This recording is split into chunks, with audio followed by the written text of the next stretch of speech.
Hello, स्पर्धा civil services के YouTube channel में आपका स्वागत है। मैं डॉक्टर एस.सी. झा, स्पर्धा सिविल सर्विसेज पटना से। मैंने एक सीरीज़ शुरू किया है जो पीजीटी इकोनॉमिक्स, बेट जैसी परीक्षाओं के लिए काफ़ी महत्वपूर्ण है। इसी क्रम में पिछले दिन हम लोग यूटिलिटी की बात किए थे। आज हम लोग ये देखते हैं, मांग की बात देखते हैं, डिमांड। ये जो डिमांड है ना, अर्थशास्त्र में काफ़ी महत्वपूर्ण चीज़, काफ़ी महत्वपूर्ण कॉन्सेप्ट है। तो सबसे पहले ये जानेंगे कि डिमांड है क्या, यानी अर्थशास्त्र में मांग क्या है।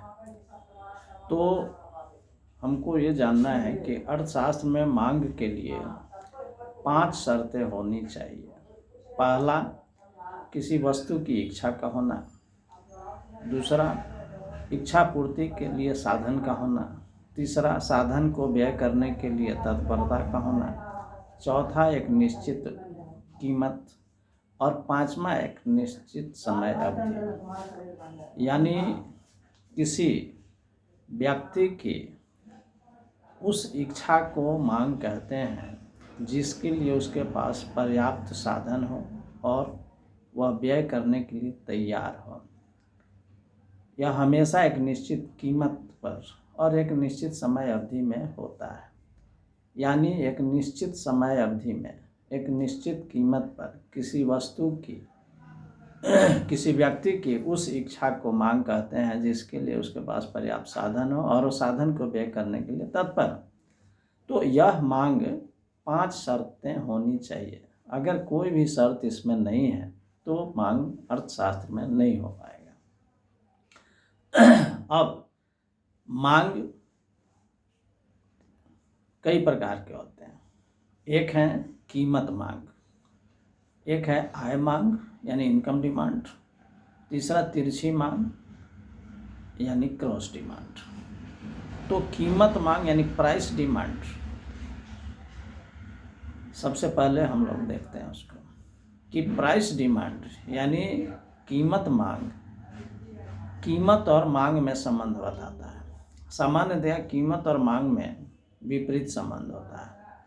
यानी higher the price lower the demand, lower the price higher the demand, and other things remaining constant. अन्य बातें स्थिर रहने पर कीमत बढ़ने पर मांग घटती है तथा कीमत घटने पर मांग बढ़ती है।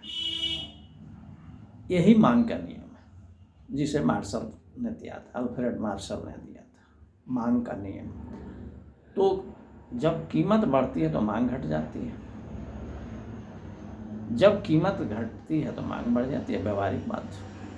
तो यही मांग का नियम। ये नियम अन्य बातों के स्थिर रहने पर दुनिया के सभी लोगों पर लागू होता है। जब हम मांग अनुसूची को रेखाचित्र द्वारा व्यक्त करते हैं तो मांग वक्र बनता है।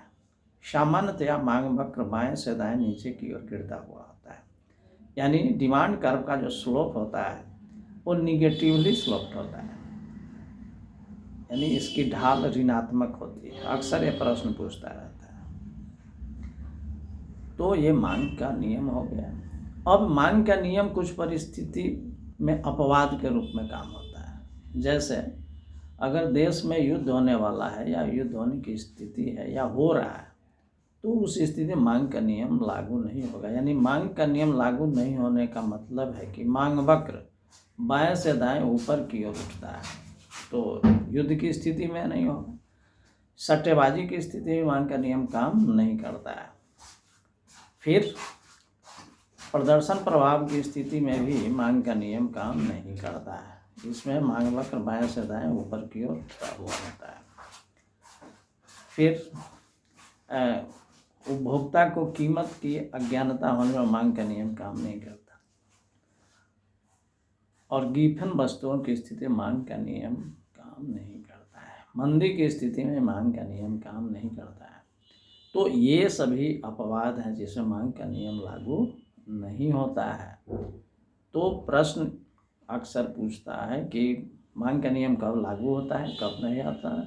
तो तरह तरह से प्रश्न पूछते हैं जिसमें आपको अगर कॉन्सेप्ट नहीं है तो आप सही से नहीं बना पाएंगे। तो ये मांग वक्र बाएं से दाएं जो गिरता है, इसके लिए जिम्मेदार है सीमांत उपयोगिता ह्रास नियम का लागू होना।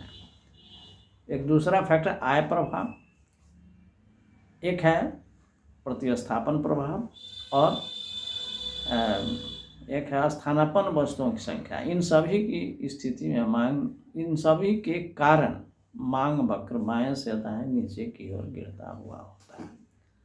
तो कीमत मांग में हम लोग ये देखें, इसमें गिफेन वस्तु है।